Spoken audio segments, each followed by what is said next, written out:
સેકન્ડરે બનશો. આજે તમે આ સિસ્તાની પાસે જાશો તો એ પણ કહે છે ભણાવો ભણાવો ભણાવો. તમારા કોમના બચ્ચા પાસે પૈસા નથી તો તમે એને પૈસા દઈને આગળ મોકલો. બને સેકન્ડરે બનશો, એમાં કોઈ ખરાબી નથી. હું સવાલ એ કરવા માંગુ છું, શા માટે આટલી મહેનત કરે છે? અગાઉના જમાનાની અંદર આપણા બાપ દાદા, આપણે બુઝુર્ગો જે છે, આપણે તો આટલી ભણતર નતા લેતા. રોજી કમાવા માટે આટલી મહેનત નથી કરવી પડતી. છતાં બી ભાઈ આપણે રોજી કમાવી લેતા હતા અને સુકૂનથી જીવતા હતા. ભાઈ 6 ક્લાસ આપણે ભણ્યા. આપણા માવતર આપણે શું કહેતા, દીકરા એટલો ભણીને પૂરો કરવો જોઈએ, હાલો દુકાનમાં કામ કરો, નમક વેચો, ખાંડ વેચો, અલ્લાહ રોજી દીધો આવે અને ફાઇન રીતે કામ ચાલતો હતો.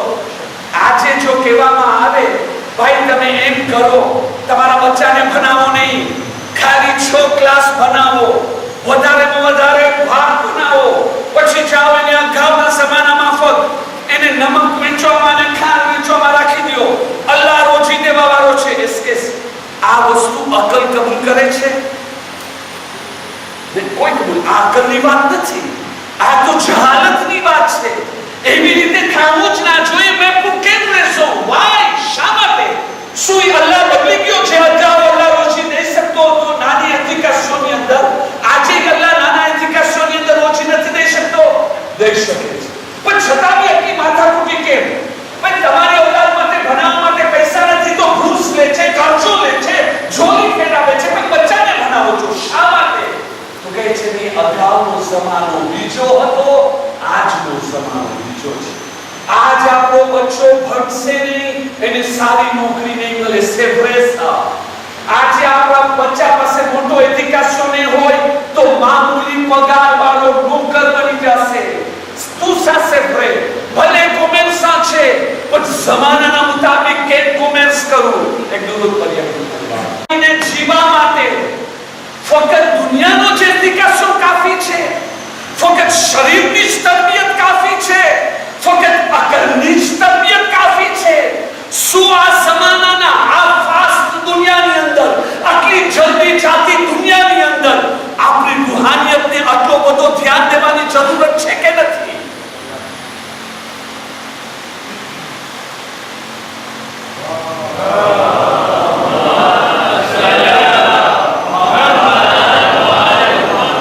મારો ખુદબો ખતમ થઈ ગયો ભાઈઓ.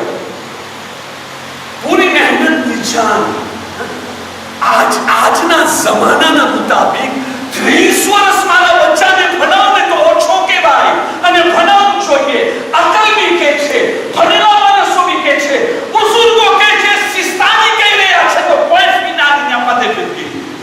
પણ સવાલ એ છે ફક્ત આ શરીરની તરબિયત માટે, ફક્ત દુનિયાની જ રોજી કમાવા માટે આપણે જોઈએ આખી મહેનત શું છે? આખી મહેનત કોઈ દેવાલા છે, બે ક્રોસની વચમાં છે. શું છે? દીકરા ભણ તો રોજી કમાવીશ, ભણીશ તને ઇજ્જત મળશે, ભણીશ આટલી નોકરી મળશે. બસ દુનિયા દુનિયા દુનિયા દુનિયા દુનિયા દુનિયા દુનિયા દુનિયા દુનિયા અને બસ દુનિયા. આ રૂને જમાનાના મુતાબિક શું તરબિયતની જરૂરત નથી? કેટલાક એવા પ્રોબ્લેમ અગાઉના જમાનામાં રૂહાનિયત ના હતા, આજે છે. અગાઉના જમાનામાં મારા બુઝુર્ગો મારો સાથ આપશે. અગાઉના જમાનામાં ગુનાહ કરવું મુશ્કેલ હતો, આજે આસાન. અગાઉના જમાનામાં સિનેમા જવું હોય ને તો આખી પબ્લિકની વચમાં જવું પડે છે. આર્યા મોલાના પાછે સાલ દે સિનેમામાં, ઓહો આ છે મોલાના ગાયન સાંભળે છે ને ડાન્સ જોવે છે ને મિંબર ઉપર. આજે ઘરે બેઠા બેઠા શું થાય છે તો ખુદા જ જાણે છે. કેટલો ફસીલ થઈ ગયો. અગાઉના જમાનામાં અય્યાશી માટે ફાહિશાના કોઠામાં જવું પડતું, ઇજ્જતદાર શર્માતા. કોઈ માણસ મને જોઈ જાય તો આજે ઘર બેઠા બેઠા શું નથી થતું? પણ આ શરીરનું આજના જમાનામાં જેટલો ઈલ્મ તરક્કી કર્યો છે, જેટલી દુનિયાની જરૂરિયાત તરક્કી કરી છે, એટલું જ વધારે આપણી રૂહાનિયતને તરબિયતની જરૂર છે મારા ભાઈઓ. અને એ આપણે જો આપણે દીન માટે બી વક્ત કુરબાન નહીં કરે, આખો વક્ત સવારથી સાંજ દુકાને રૂહાનિયત માટે. આજે તમને કોઈના જમાનામાં કહો ઓવર વખત નમાઝ પઢો, તમે આવી નથી શકતા મસ્જિદે તો ઓફિસમાં આવીને મુસલ્લો બિછાવો. આ અગાઉના જમાનાના કહેલા છે. શું સમજે અનપઢ જાતિ છે. આજના જમાનામાં તમે કહો અરે મારા ભાઈ આ હલાલ આ હરામ, અરે અફસોસની દુઃખની વાત છે રૂહાની તરબિયત બી કબૂલ નથી. અને કે આનાથી મોટી મુસીબત શું? મજલિસ સાંભળું છે, ખુતબા સાંભળું છે, પણ જે મારું કાન સાંભળવા માંગે છે ને એ તમે વાત છે. જેની અંદર મોમિન ભાઈઓના દિલોની અંદર ખુશી પેદા થાય, હમદર્દી પેદા થાય, લાગણી પેદા થાય, એકબીજાની બાજુ આવે, એકબીજા સાથે દિલ મળે. ફક્ત એક મોમિન કોઈ એવો શ્રેષ્ઠ કરે ને જેનાથી એના મોમિન ભાઈને ખુશી નસીબ થાય, તો માસૂમીન ફરમાવે છે એ ખુદાને 14 માસૂમીનને રાજી કર્યો છે ને એવા માણસની મગફિરત લાસિમ છે, એવા માણસની ઇન્શાઅલ્લાહ જન્નતની લાસિમ યકીની છે. તો આજે ભાઈઓ આપણે જે આ પેઢીઓ 2-3 દિવસનો છે, આપણે જે જીવી રહ્યા છે એ ખાસ પ્રોગ્રામ ભૂલ, પણ એ ફક્ત એક ભૂલ નથી, આ ભૂલ બી ઇબાદત ખુદા છે. આજે જોઈ લો આપણો જ કુટુંબ છે, આપણે મદાગાસ્કારમાં હોય, લારેનિયોમાં હોય, ફ્રાન્સમાં હોય, આપણે બધા એકબીજાના કુટુંબ થાય છે, એકબીજાની ફેમિલીમાં થાય છે. કોઈ નથી કહી શકતો કે મારો કોઈ કુટુંબ નથી ત્યાં. પણ તમે જોઈ લો આ એક ઓકાશિયો એવો છે કે આપણે બધા કુટુંબીઓ ભેગા થાય છે, એકબીજા સાથે આ ભૂલ રમીએ છે, એની અંદર આપણે હસી મજાક કરે છે. એ દૂર દૂરના રહેવાસીઓ કેટલા મોમિન ભાઈઓ આજે 6 મહિના થયા, વર્ષ થયા આપણી મુલાકાત નથી થઈ, આ બહાને આપણી મુલાકાત થાય છે, સાથે આપણે ખાઈએ છે, એકબીજાને મુસાફરીઓ કરે છે, એકબીજા સાથે પ્લાન કરી રહ્યા છે. કેટલી આની અંદર નેકીઓ થઈ રહી છે. આ કામ એક સવાબનું કામ છે, આ કામ કોમમાં એકતા ભાઈચારાનું કામ છે, આ કામ મરહુમીનને યાદ કરવાનું છે. ગઈકાલે એક મોમિને આલે મોહમ્મદ સાથે વાત થતી, અલ્લાહને સલામત રાખે, મને કહે કે મારા મરહુમ પિતાજી અહીંયા દફન છે, કેટલા વખત પછી મારો આવવાનું થયો મારા મરહુમ પિતાજીની કબરમાં. મને કહી દો આ ભૂલનો ઓકાશી કેટલો સુનેરો થઈ ગયો. ફક્ત જીવતા માણસોને ફાયદો નથી આપતો, મરહુમીનને બી એક ફાયદો આપો. તો ભાઈઓ આ ઇબાદતને આપણે મહત્વ આપીએ. આજે ઓર્ગેનાઇઝેટર જે છે એ લોકોને અંકુરાશી કરે, એ લોકોની દુઆએ ખૈરથી યાદ કરે. જે બી આપણે પાર્ટિસિપેટ કરી રહ્યા છે પાર્ટિસિપેટ કરીએ, એ લોકોના એક પ્રોગ્રામની અંદર આપણે દાખલ દેવે, એ બહુ સારી વસ્તુ છે. ભાઈ નેકીનો કામ છે. કુરાન કહે છે નેકીમાં એકબીજાનો સાથ આપો. પણ અને ये पण होना ही चुका हमेशा पाखा होता अल्फाज जो भी हमको पण આપણી વાતોનો બી એક પણ છે જે બહુ ખતરનાક છે. મસ્જિદમાં આવું, બેસવું, નમાઝની વાત જોવું, હર શ્વાસમાં તસ્બીહનો સવાબ છે. પણ શું કોઈમાં એવો કામ ના થાય જે મનાય છે? કોઈની કિંમત કરી દીધા, આને આમ કરીને જોયા, આને આમ કર્યા, બધું સવાબ પાણીમાં ગયો, ઉલટાના ડબલ ગુનામાં કર્યા. એક તો મોમીનની કિંમત કર્યા, ઉપરથી મસ્જિદનો બી લિહાઝ ના કર્યા.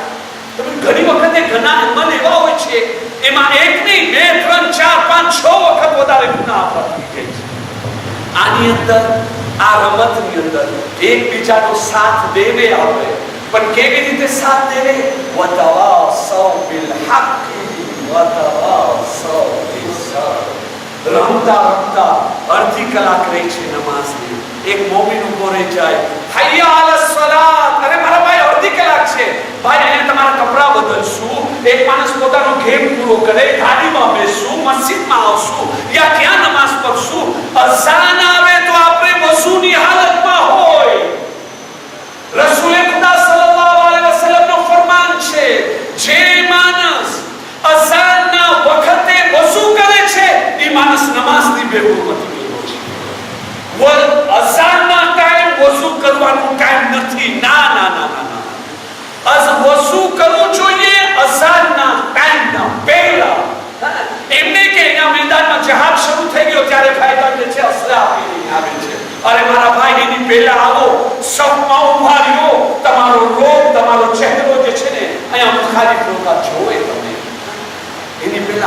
ખુદાને યાદ કરવાનું છે. આ વખતે આપની ઘણાની આદત હોય છે વાતુમાં જેવા તેવા બોલ બોલી નાખે છે. આપણે અહીંયા રમતમાં શું કોઈ એવો બોલ બોલી નાખો, આપણે અહીંયા ઉભા છે, ના મારા ભાઈ આ વસ્તુ કીધી, આવા બોલ આપની શોભા નથી.